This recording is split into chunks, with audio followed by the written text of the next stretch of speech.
Strict construction of penal statutes और rules that apply in interpreting penal statutes.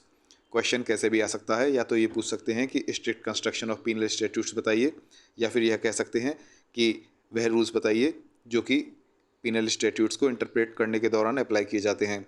तो इनमें से क्वेश्चन कोई भी आए, आपको आंसर सेम ही लिखना है। हमने पीनल स्टैट्यूट्स और टैक्सिंग स्टैट्यूट्स के इंटरप्रिटेशन को एक साथ इस चार्ट में रख दिया है। आप इस चार्ट को अगर रट लेंगे तो दोनों का आंसर आपको याद हो जाएगा। लेकिन इस लेक्चर में हमारा मेन फोकस होगा पीनल स्टैट्यूट्स के इंटरप्रिटेशन को याद करना, एक्सप्लेन करना। नेक्स्ट लेक्चर में हम टैक्सिंग स्टैट्यूट्स के इंटरप्रिटेशन को देखेंगे। यह चार्ट इसलिए बनाया है क्योंकि कुछ पॉइंट्स कॉमन हैं, यह दोनों में ही आते हैं, पीनल स्टैट्यूट्स में भी और टैक्सिंग स्टैट्यूट्स में भी। लेकिन कुछ पॉइंट्स हैं जो कि स्पेसिफिक हैं, ये वाले पॉइंट्स पीनल स्टैट्यूट्स के लिए और ये वाला पॉइंट जो है टैक्सिंग स्टैट्यूट्स के लिए। अब हम इस लेक्चर में मेन पीनल स्टैट्यूट को देखेंगे। पीनल स्टैट्यूट का इंटरप्रिटेशन कैसे किया जाता है। पहला पॉइंट है स्ट्रिक्ट कंस्ट्रक्शन। पीनल स्टैट्यूट का कंस्ट्रक्शन जो होता है स्ट्रिक्ट कंस्ट्रक्शन होता है। मतलब कि इसमें यह देखा जाता है कि जो कानून में जो वर्ड्स हैं उन एग्जैक्ट वर्ड्स के अंतर्गत किसी व्यक्ति द्वारा जो किया गया कार्य है वह उन वर्ड्स के अंतर्गत अपराध की श्रेणी में आता है या नहीं आता। बिल्कुल एग्जैक्ट वर्ड्स देखे जाएंगे। यदि वह क्लियरली अपराध की श्रेणी में आता है तभी उसको पेनल्टी लगेगी, उस व्यक्ति को पनिशमेंट मिलेगा। यदि कोई डाउट है तो उस व्यक्ति को छोड़ दिया जाएगा। नेक्स्ट पॉइंट है मीनिंग स्ट्रेच नहीं करना।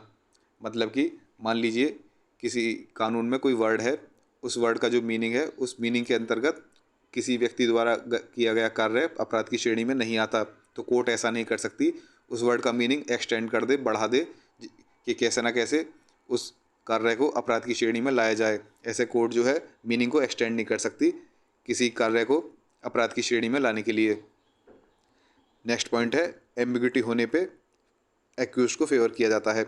मान लीजिए किसी कानून में कोई वर्ड है, उस वर्ड के दो मीनिंग हैं, एक मीनिंग को अगर यूज़ किया जाए तो वह व्यक्ति दोषी माना जाएगा, उसको पनिशमेंट मिलेगा। यदि उसी वर्ड का दूसरा मीनिंग हम अप्लाई करते हैं तो वह व्यक्ति निर्दोष हो जाएगा, उसको कोई पनिशमेंट नहीं मिलेगा। ऐसी कंडीशन में, एम्बिग्युइटी की कंडीशन में एक्यूज को फेवर किया जाता है, वह मीनिंग यूज़ किया जाता है जिससे कि उस व्यक्ति को पनिशमेंट ना मिले। यह 3 पॉइंट्स हो गए। यह 3 पॉइंट्स दोनों ही स्टैट्यूट्स के इंटरप्रिटेशन में अप्लाई होंगे। अब देखते हैं पीनल स्टैट्यूट्स के बाकी स्पेसिफिक पॉइंट्स। नेक्स्ट पॉइंट है मेंस रिया। पीनल स्टैट्यूट्स में मेंस रिया बहुत ही एसेंशियल इंग्रेडिएंट है। जब भी कोई व्यक्ति कोई अपराध करता है उसमें उसकी इंटेंशन भी देखी जाती है, मेंस रिया भी देखा जाता है। मतलब कि क्या उसकी कोई क्रिमिनल इंटेंशन थी या फिर उससे वह कार्य गलती में हुआ, तो यह चीज़ भी ध्यान में रखी जाती है। नेक्स्ट पॉइंट है पर्पस।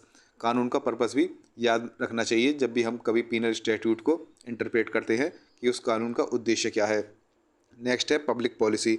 पब्लिक पॉलिसी को भी ध्यान में रखना चाहिए जब भी कभी पीनल स्टैट्यूट को इंटरप्रेट करते हैं। नेक्स्ट है हारमोनी। इसका क्या मतलब हुआ, पीनल स्टैट्यूट्स का हारमोनियस कंस्ट्रक्शन होता है। मतलब कि जब भी कभी किसी पीनल स्टैट्यूट के किसी प्रोविज़न को, किसी सेक्शन को इंटरप्रेट करेंगे, उसका मीनिंग निकालेंगे, तो उसका मीनिंग ऐसे निकालेंगे कि वह मीनिंग बाकी सभी सेक्शंस के साथ कॉन्फ्लिक्ट में ना हो, बाकी सभी सेक्शंस के साथ हारमोनी में हो। नेक्स्ट पॉइंट है पीनल स्टैट्यूट्स को रेट्रोस्पेक्टिव प्रेज्यूम नहीं किया जाता। मतलब कि पीनल स्टैट्यूट्स को ये प्रिज्यूम नहीं किया जाता कि यह स्टैट्यूट, यह कानून किसी बैक डेट से अप्लाई होगा। यदि वहाँ पर एक्सप्रेसली डिक्लेयर किया गया है, साफ साफ लिखा गया है कि यह बैक डेट से अप्लाई होगा तभी माना जाएगा। लेकिन अगर ऐसा कुछ नहीं लिखा हुआ तो प्रेज्यूम नहीं किया जाएगा कि वह रेट्रोस्पेक्टिव है, पुरानी डेट से अप्लाई होता है। प्रेज्यूम किया जाता है कि वह कानून जो है प्रोस्पेक्टिव है। नेक्स्ट पॉइंट है कैन बी मिस्चीफ रूल। इसका मतलब है कि पीनल स्टैट्यूट को इंटरप्रेट करने के दौरान मिस्चीफ रूल का भी इस्तेमाल किया जा सकता है।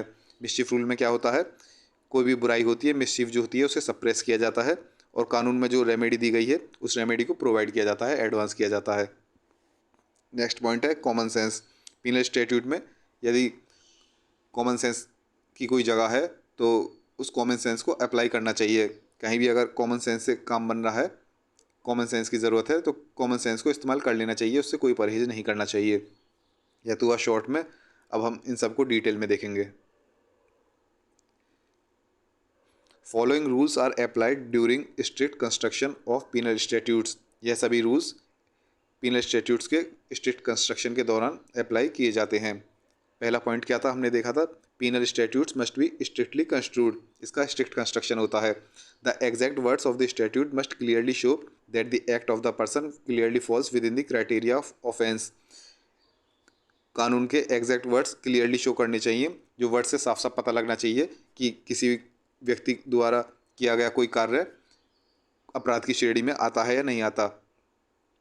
Nothing can be implied, a person must be proven guilty beyond any reasonable doubt. कोई भी चीज़ इम्प्लाई नहीं की जाएगी, वह व्यक्ति अगर गिल्टी प्रूव करना है तो उसमें कोई डाउट नहीं होनी चाहिए। अगर यदि कोई डाउट हुई तो वह गिल्टी नहीं माना जाएगा। केस लॉ लिखना हो तो इसमें साक्षी वर्सेस यूनियन ऑफ इंडिया लिख सकते हैं। इस केस में क्या कहा गया था कि a statute creating an offence and imposing a penalty is to be strictly construed. जो स्टैट्यूट, जो कानून ऑफेंस क्रिएट करते हैं और पेनल्टी इम्पोज करते हैं, उनका कंस्ट्रक्शन जो होना चाहिए स्ट्रिक्ट होना चाहिए। नेक्स्ट पॉइंट है कोर्ट्स कैन नॉट एक्सटेंड और stress the meaning of words. Courts जो है वर्ड्स का मीनिंग जो है एक्सटेंड और स्ट्रेस नहीं कर सकते, बढ़ा नहीं सकते। To include the act into the criteria of offence, कि वर्ड का जो है मीनिंग बढ़ा चढ़ा दिया जिससे कि किसी व्यक्ति द्वारा किया गया कार्य जो है वह ऑफेंस की श्रेणी में आ जाए। केस लॉ लिखना हो तो GN Verma versus state of Jharkhand. इस केस में क्या हुआ था, it was held that it would be unreasonably stretching the law to include the appellant as a person vicariously responsible for lapse that occurred in mine resulting in a fatal offense। मान लीजिए यदि कोई mine है, कोई खदान है, उसमें कोई फैटल एक्सीडेंट हो गया, लोगों की मृत्यु हो गई और यह किसी गड़बड़ी, किसी गलती के कारण हुई। यह गलती एपेलेंट ने नहीं की थी, मान लीजिए GN वर्मा ने नहीं की थी, मान लीजिए उनके किसी एम्प्लॉय वगैरह ने, किसी वर्कर ने कर दी, गलती किसी और की थी, लेकिन विकेरियसली GN वर्मा को कोर्ट दोषी ठहरा रहा था। इस वजह से हायर कोर्ट ने कहा कि it would be unreasonably stretching the law. ज़बरदस्ती लॉ को स्ट्रेच करके, वर्ड्स के मीनिंग को स्ट्रेच करके GN वर्मा को अपराधी ना बनाएं। नेक्स्ट पॉइंट है construction favourable to the accused must be preferred. जो कंस्ट्रक्शन, जो इंटरप्रिटेशन एक्यूज्ड के फेवर में हो वह प्रेफर किया जाना चाहिए। If in a penal statute two interpretations are reasonably possible owing to ambiguity of words, the courts lean towards that construction which exempts the person from a penalty rather than that which imposes penalty। इस case में इस point का कहने का मतलब है यदि words में एम्बिग्यूटी है, मतलब किसी वर्ड के एक से ज़्यादा मीनिंग है, एक मीनिंग का अगर हम इस्तेमाल करें, यूज़ करें, अप्लाई करें तो पर्सन गिल्टी हो जाएगा, उसको सज़ा मिलेगी। यदि दूसरे मीनिंग को हम यूज़ करें तो वह पर्सन निर्दोष साबित होगा, उसको पनिशमेंट नहीं मिलेगा। तो हमें वह मीनिंग अप्लाई करना है, वह मीनिंग यूज़ करना है जिससे कि वह पर्सन गिल्टी ना हो, उसको सज़ा ना मिले। इसमें केस लॉ लिखना हो तो Tolaram versus state of Bombay. Next point है purpose of the statute must be kept in view. जब भी हम इंटरप्रेट करते हैं पीनल स्टैट्यूट को तो उस स्टैट्यूट, उस कानून का पर्पस भी ध्यान में रखना चाहिए, उसका उद्देश्य भी ध्यान में रखना चाहिए। While construing a penal statute strictly the purpose and object of the statute should not be lost sight of. इसमें केस लॉ लिखना हो तो Gurcharan Singh versus directorate of revenue intelligence. Next है mischief rule can be applied. Mischief rule भी apply किया जा सकता है पीनल स्टैट्यूट के कंस्ट्रक्शन में। इसमें केस लॉ लिखना हो तो Raj versus state of Maharashtra. इस केस में ऑब्जर्व किया गया था कि अ पीनल स्टैट्यूट में also be construed to suppress mischief and advance the remedy. Next point है common sense approach may be taken if necessary. जरूरी हो तो कॉमन सेंस अप्रोच भी लिया जा सकता है। Where meaning of a word is required to be deduced by application of common sense the courts have not hesitated to do so. जब भी कभी किसी वर्ड का मीनिंग जो है उसमें ज़रूरत हुई है कि उसका मीनिंग पता लगाने में कॉमन सेंस अप्लाई करना चाहिए तो कोर्ट ने कॉमन सेंस अप्लाई किया है।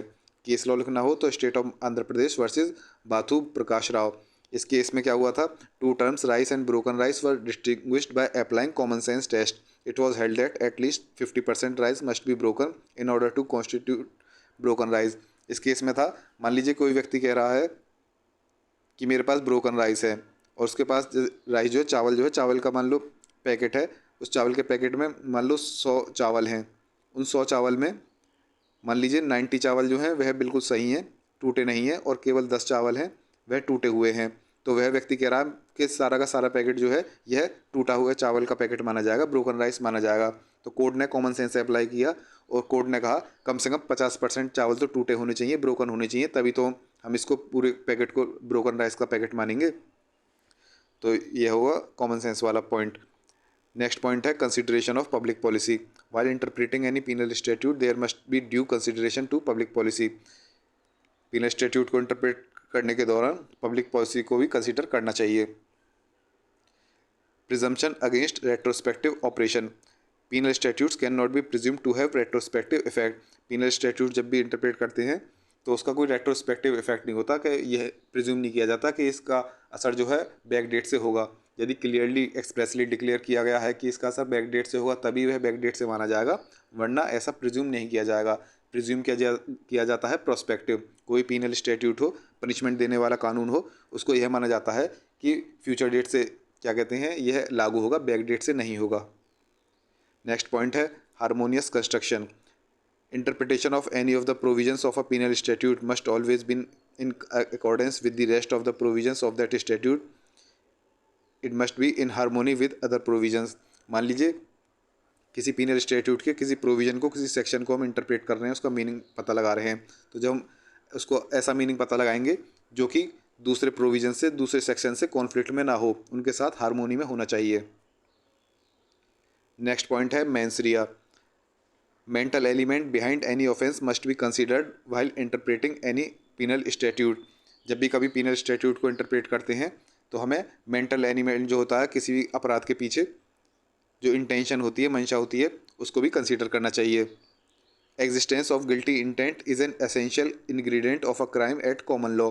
कॉमन लॉ में कोई क्राइम होता है तो वहाँ पर गिल्टी इंटेंट की एग्जिस्टेंस जो है वह एसेंशियल इंग्रेडिएंट है। मतलब कोई अपराध होता है, कुछ होता है, मान लीजिए किसी ने किसी को गोली मार दी, तो यह भी देखना चाहिए कि उसकी इंटेंशन क्या थी। क्या उसने जानबूझकर गोली मारी, दुश्मनी में गोली मारी, या फिर उससे गलती से गोली मारी गई, या फिर उसने सेल्फ डिफेंस में गोली मारी, उसकी इंटेंशन क्या थी। एग्जाम्पल के तौर पे suppose a law makes it a crime to break out from prison. A prisoner broke out from the prison in order to save his life while there was fire in the prison.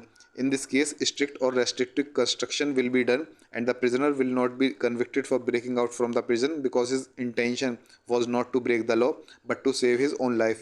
इस case में क्या है, मान लीजिए कोई कानून है, वह कानून कहता है कि जेल को तोड़ के बाहर निकलना एक अपराध है। अब मान लीजिए उस जेल में आग लग जाती है और उस जेल के अंदर जो वो है, प्रिजनर है, जो कैदी है, वह उस जेल को तोड़ के बाहर निकल जाता है जिससे कि उसकी जान बच सके। तो इस केस में क्या हुआ, इस केस में देखा क्या उसने अब कोई अपराध किया? नहीं, उसने कोई अपराध नहीं किया। उसकी इंटेंशन अपराध करने की नहीं थी, उसकी इंटेंशन अपनी जान बचाने की थी। तो यहाँ पर इंटेंशन देखी जा रही है कि उसकी इंटेंशन क्या थी, क्या अपराध करने की थी या फिर अपनी जान बचाने की थी। तो यहाँ पर अपनी जान बचाने की उसकी मंशा थी, ना कि अपराध करने की। यह टॉपिक हो गया। नेक्स्ट टॉपिक हम देखेंगे strict interpretation of taxing statute next lecture में।